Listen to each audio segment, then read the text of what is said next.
Hi అండి. ఎలా ఉన్నారు? బాగున్నారండి? నేనైతే చాలా బాగున్నానండి. ఈ వీడియో చేయడానికి మెయిన్ కారణం ఏంటంటే, ఆ వెంకటేశ్వర స్వామి దయ వల్ల నేను చాలా హ్యాపీగా ఉన్నానండి. చాలా చాలా ధన్యవాదాలు చెప్పుకుంటున్నాను ఆయనకి. హ్మ్. ఈ వీడియో ఫస్టు అందరి కోసం అయితే నేను చేస్తున్నానండి. సప్త శనివారాల వ్రతం నేను చేశాను కదండీ! ఆ వీడియో బాగా సక్సెస్ అయింది నాకు. వ్యూస్ కూడా చాలా బాగా వచ్చినాయండి. నా ఛానలు ఒకటి ఉందనేసి బాగా పైకెళ్ళిందంటే సప్త శనివారాల వ్రతం వీడియోలు బాగా వెళ్ళినాయండి. చాలామంది పిన్ చేశారు పర్సనల్‌గా. చాలా చిన్న చిన్న డౌట్లు చాలామంది అడిగారండి. ఆ డౌట్లన్నీ క్లారిఫై చేద్దామనేసి ఫుల్ వీడియో చేయడం అయితే జరుగుతుందండి. నేను పూజ చేద్దాం అనుకున్నాను గానండి, పూజ చేయడానికి నాకు ఎప్పటికప్పుడు స్వామివారిని నేను బాగా ఇంకంటే మనస్ఫూర్తిగా చేసుకున్నానండి. వీడియో చేయడానికి నాకు అంత ఆస్కారం లేదు. పూజ అయిపోయిన తర్వాత నేను చిన్న చిన్న బిట్లు తీసి పెట్టాను తప్పించి కానీ పూజ అయితే ఫుల్ ఫ్లెడ్జ్డ్‌గా నేను తీయలేదండి వీడియో. ఒకసారైతే 2026లో నేను అనుకున్న పని అయిపోతే మళ్ళీ చేస్తానని అనుకున్నానండి. అప్పుడైతే ఫుల్ వీడియో నేను ఎలా చేస్తాను పూజ అనేది, పూజ అయితే మట్టుకు వీడియో తీసి పెడతాను. ఇప్పుడు ప్రస్తుతానికైతే నేను మాటల్లో అయితే చెప్పాలని అనుకుంటున్నానండి. కానీ చాలామందికి చాలా అపోహలు, చాలా డౌట్స్ చాలా ఎక్కువున్నాయండి ఈ వ్రతం కోసం. నేనైతే ఫస్టు ఈ వీడియో నేనే పూజ ఎలా చేసుకున్నాను, నా బడ్జెట్‌లో నేనెలా చేసుకున్నాను, దీనికి పాటించిన నియమాలు, తర్వాత దానికి సంబంధించిన కొన్ని నియమ నిబంధనలు ఇవన్నట్లి కోసం నేనైతే ఈ వీడియోలో వివరించాలని అనుకుంటున్నాను ఫస్ట్. తర్వాత మిగిలినయి చాలామంది డౌట్స్ అడిగారు కదండీ! ఆ డౌట్స్‌లో కొన్ని నాకు తెలిసినయి మట్టికి మీకు వివరించాలని నేను అనుకుంటున్నాను. అవి 5 డౌట్లు చాలామంది బాగా ఎక్కువ అడిగారండి. 5 డౌట్లు నేను తర్వాత చెప్తాను. ఫస్ట్ నా పూజ అయితే నేను ఎలా చేసుకున్నాను అనే దానికోసం, నా పూజ కోసం అయితే నేను వివరిస్తాననమాట. ఫస్ట్ నేను 7 శనివారాలు స్టార్ట్ చేయాలనే ఆలోచన నాకు సడన్‌గా వచ్చిందండి. సడన్‌గా అంటే నేను వెంకటేశ్వర స్వామిని బాగా నమ్ముతాను. ప్రతి శనివారం డెఫినెట్‌గా నేను ఆయన సన్నిధికైతే వెళ్తానండి.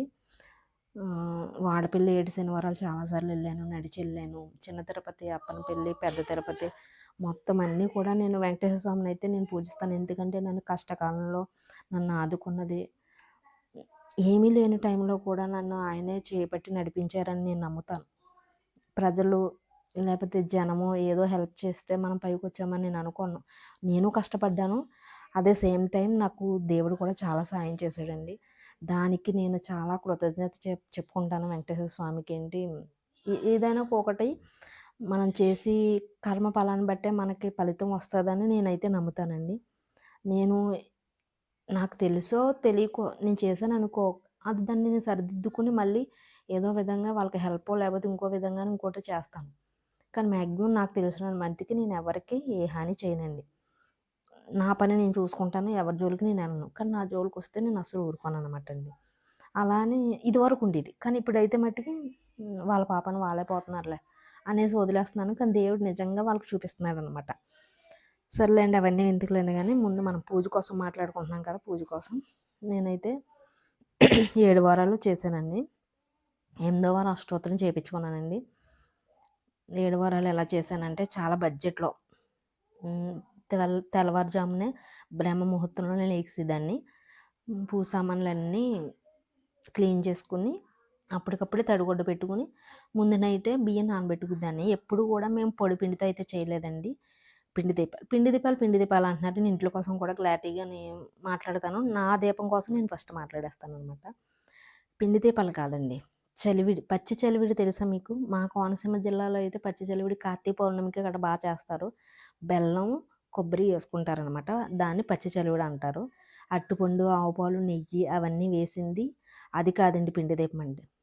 అచ్చమైన బెల్లం వేసి చేసుకోవాలండి. అది పిండి దీపం అంటే. నేనైతే ముందు రోజే నానబెట్టుకున్న బియ్యంతోని దాన్ని మళ్ళీ మిక్సీ పట్టి జల్లించి మెత్తగా అయిన తర్వాత ఇంక దాంట్లో వాటర్ గట్రా ఏమి ఎయ్యక్కర్లేదు. మనం డైరెక్ట్ బెల్లం వేసుకొని కలిపేసుకుంటే చలివిడి అయిపోద్దనమాట. అప్పుడు స్వామివారికి 2 ముద్దలు పెట్టి నేను 7 దీపాలు పెట్టేదాన్ననమాట. నాకు కేజీ గాను నూనె పట్టిందండి. అది గాను నూనె అంటే నువ్వుల నూనె అనమాట. ఒకసారి ఒక అర కేజీ తెచ్చాననమాట. ప్రసాదాలు కూడా నేను ఎప్పుడు 7 రకాల ప్రసాదాలు పెట్టలేదు. 3 రకాలే పెట్టేదాన్నండి. ఫస్ట్ రోజేమో కరాసిన్ అదే రవ్వ ప్రసాదం అంటారు కదా! అది పెట్టాను. నల్ల ద్రాక్ష పళ్ళు డెఫినెట్‌గా పెట్టేదాన్నండి. చాలామందేమో నల్ల నువ్వులు డెఫినిట్‌గా పెట్టాలని అన్నారు. కానీ ఆ నువ్వులు మనం తినాలండి. అప్పుడు తింటేనే మనం ఆ స్వామివారు మనకి స్వీకరిస్తారని నేను అనుకుంటున్నాను. నేనైతే తినేదాన్ని. దేవుడి దగ్గర పెట్టిన ప్రసాదం, వినాయకుడి పూజతో పెట్టిన, తాంబూలంతో పెట్టిన అరటిపళ్ళతో సహా నేనే తినేదాన్ని. ఇంట్లో ఎవరికీ పెట్టేదాన్ని కాదు. నేను, మా బాబు తినేవాళ్ళమండి. నేనైతేనే. హ్మ్. నువ్వులు నువ్వుల లడ్డూలైతే 7 చిన్న చిన్నవే చేసేదాన్ని. ఎందుకంటే అవి నేనే తినాలి కాబట్టి నేనే తినేదాన్ని.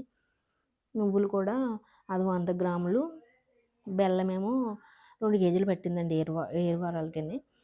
ఎందుకంటే కొంచెం కొంచెమే చేసేదాన్ని. నేను ఎక్కువ చేసేదాన్ని కాదండి. నేను చెప్తున్నాను కదా! నేను నా బడ్జెట్‌లో నేను చాలా టైట్‌లో చేశానండి. డబ్బులు కూడా లేవు నా చేతిలోన. అలాంటి పరిస్థితిలో చేశాను. ప్రతి వారం అయితే నాకొచ్చు రూ. 10 తమలపాకులు, రూ. 20 అరటిపళ్ళు, హ్మ్. బెల్లం ఇవన్నీ ఒకసారే తీసుకొచ్చేసాను గదా! ఒకసారేమో 300, ఒకసారేమో 400 అలా అయినాయనమాట అండి. లాస్ట్ ఏడో వారం కూడా కొంచెం బడ్జెట్‌లోనే చేశాను. అది నా వీడియో కూడా పెట్టాను నేను షాపింగు. ఏడో వారం మట్టికి హ్మ్. 7 మందికి ముత్తైదువులకి గాజులుని, రైకల గుడ్డ ఇచ్చుకున్నానండి. హ్మ్. నియమాలైతే ఏం పాటించానంటే 7 వారాలు కంప్లీట్ అయ్యే వరకు కూడా నేను నాన్ వెజ్ అయితే తినలేదండి. చాలా నిష్టగా ఉండేదాన్ని. మిగిలిన మిగిలిన డేస్‌లో నిష్టగానే ఉండేదాన్ని. శనివారం అయితే కిందే పడుకునేదాన్ని. నాన్ వెజ్ అయితే 45 డేస్ నేను తినలేదు. మిగిలినయి ఇంకా శనివారం మాక్సిమం కొంచెం నాకు కోపం ఎక్కువ. కొంచెం గొడవలకి అలాంటి ఆటిలకి కొంచెం చాలా దూరంగా ఉండేదాన్ని. చాలా మనసు ప్రశాంతంగా ఉంచుకునేదాన్ననమాట. అదొకటి. హ్మ్. ఇంకోటేంటంటే క కంపల్సరీ బ్లాక్ చీర కట్టుకోవాలా, పసుపు చీర కట్టుకోవాలా అని అన్నారు. కానీ నాకున్నాయి కాబట్టి కట్టుకున్నానండి. మీకుంటే ఓకే. మీ ఇష్టం కట్టుకోండి. నేను పొద్దుట, సాయంత్రం కూడా దీపారాధన చేసుకునేదాన్ని. హ్మ్. ఫస్ట్ రోజైతే నేను 6 రోజులు కూడా నేను కలశం పెట్టుకోకుండానే నార్మల్‌గానే చేసుకున్నానండి.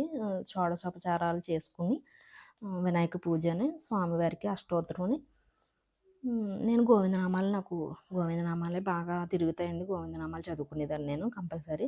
అష్టోత్తరం నాకంత తిరగదండి. నాలుక కొంచెం నాకు ఒత్తులున్న పదాలు నేను అంత స్పష్టంగా పలకలేను. ఎందుకు తప్పులు చదవకూడదు కదా అని భయంతో నేనెప్పుడు చదవలేదనమాట. హ్మ్. నేనైతే గోవిందనామాలే చదువుకునేదాన్నండి. పొద్దుటంతా ఉపవాసం ఉండేదాన్ని. సాయంత్రం తినేదాన్ని. కానీ సాయంత్రం రైస్ ఐటెమ్ తినేదాన్ని కాదు. టిఫిన్ అలాంటివి తినేదాన్ని. ఎప్పుడైనా ఒకేళ నాకు వీలు కుదిరి ఏ వెంకటేశ్వర స్వామి దూరం పుణ్యక్షేత్రాలకెళ్తే అక్కడ భోజనం చేసేదాన్ని. అక్కడ ఆయనకి చందా ఎంతో కొంత రాయించేదాన్ని గాని తప్పించి, నేను 7 వారాల్లో ఎప్పుడు కూడా ఎవరికీ నేను భోజనం పెట్టలేదండి. అంటే స్తోమత ఉంటే పెట్టుకోవచ్చు. మనకి స్తోమత ఉంటే పెట్టుకోవచ్చండి. నేనైతే పెట్టుకోలేదు. ఎందుకంటే స్వామివారికి తెలుసు నేనున్న పరిస్థితి, నేనున్న స్థితి. నేను ఎలాంటి పరిస్థితిలో నేను ఏ వ్రతం చేస్తున్నానో. హ్మ్. నేనొకటే అనుకున్నాను. నాదైతే గనక డెఫినిట్‌గా 2026లో మళ్ళీ వ్రతం చేస్తాను 7 వారాలను. అప్పుడైతే నేను పెట్టుకుంటానని చెప్పానండి. అనుకుని స్వామివారికి దండం పెట్టుకున్నాను. ఏడో రోజు మాత్రం పంతులు గారికి ఎలానా మనం వినాయకుడు పూజ చేసిన బియ్యం మరి గుళ్ళో ఇచ్చేయాలి కదండీ! ఆ బియ్యంతో పాటు ఆయనకి ఒకరోజు భోజనం సరిపడి మనీ అయితే ఇచ్చాననమాట అండి. నేనైతే అలా చేశాను. మిగిలిన చాలామందైతే చాలా డౌట్లు నన్నడిగారండి. "అక్క నాన్ వెజ్ తినొచ్చా?" అని ఒకరడిగారు. ఏవండీ నాన్ వెజ్ విషయంలో నాకు ఈ కామెంట్ అయితే నచ్చలేదండి అసలు. నన్ననే కాదు చాలామంది నాన్ వెజ్ అని అడుగుతున్నారు. నాన్ వెజ్ 45 రోజులు తినకపోతే ఉండలేమా ఏంటని నాకు అర్థం కాదు. నేనైతే తినలేదండి. శనివారం తప్పించి మిగిలిన డేస్‌లో చాలామంది తినేస్తున్నారు. మీ ఇష్టం. అది మీ ఒపీనియన్. నేనైతే 7 వారాలు, ఎనిమిదో వారం అష్టోత్తరం చేపించుకునే వరకు నేను నాన్ వెజ్ తినలేదు. మా ఇంట్లో నాన్ వెజ్ తక్కువ తింటాం కాబట్టి అంత నాన్ వెజ్ తినాలన్న ఆశ అయితే లేదు. ఇంకో సిస్టర్ కడుపుతో ఉన్నాను చేసుకోవచ్చా అక్క అని పెట్టారు. మా కోనసీమ జిల్లాలో అయితే అండి 5వ నెల వరకు ఏ పూజైనా చేస్తాం. కానీ కొబ్బరికాయ కొట్టుకోమనమాట. అలా అయితే చేసుకో అమ్మ. 6వ నెల వస్తే దేవుడు ఆయుష్ పోసేస్తాడు అని అంటారు మా జిల్లాలో. మరి మీ సైడ్ ఎలా ఉందో నాకు తెలీదండి. 6వ నెల వస్తే ఇంక చేసుకోరు. ఏ పూజ ఎలాంటివి కానీ చేసుకోరు. 5వ నెల వరకునే చేసుకుంటారు మా సైడ్ అయితే. అనేసి నేను ఆ సిస్టర్‌కి రిప్లై ఇచ్చాననమాట. మూడోదేంటంటే పిండి దీపాల కోసం అండి.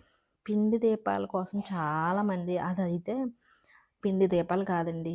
చలివిడి దీపం అని అనాలి. మనం పచ్చి చలివిడితో చేసిన దాంట్లో ఆ స్వామివారికి దీపం పెట్టుకోవాలి. ఆ దీపం పెట్టిన దాన్ని మళ్ళీ మనం ప్రసాదంగా కొంచెమన్నా స్వీకరించాలి.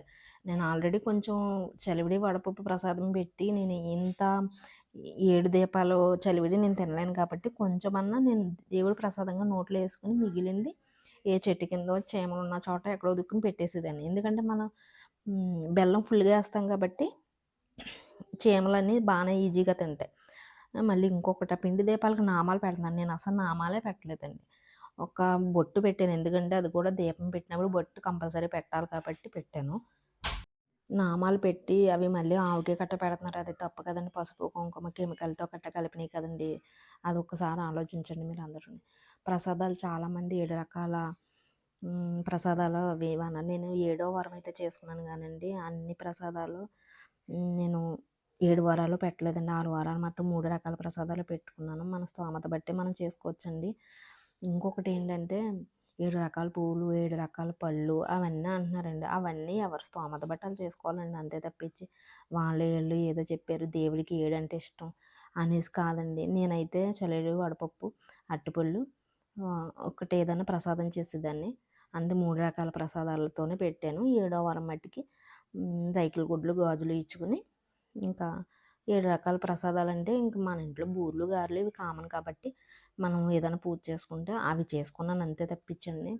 కానీ కొన్ని కొన్ని అపోహలు, కొన్ని కొన్ని మూఢనమ్మకాలు నమ్మొద్దండి చాలా మట్టికి. ఏదైనా స్వామివారు మన స్తోమత మించి చేయమని అడగలేదండి ఆయన. మన స్తోమత చూసుకుని దానికి తగ్గట్టుగానే మనం చేసుకోవాలని నేను అనుకుంటాను. ఇంకా ఈ వీడియోలో ఏమన్నా డౌట్స్ ఉంటే నాకు కామెంట్ చేయండి.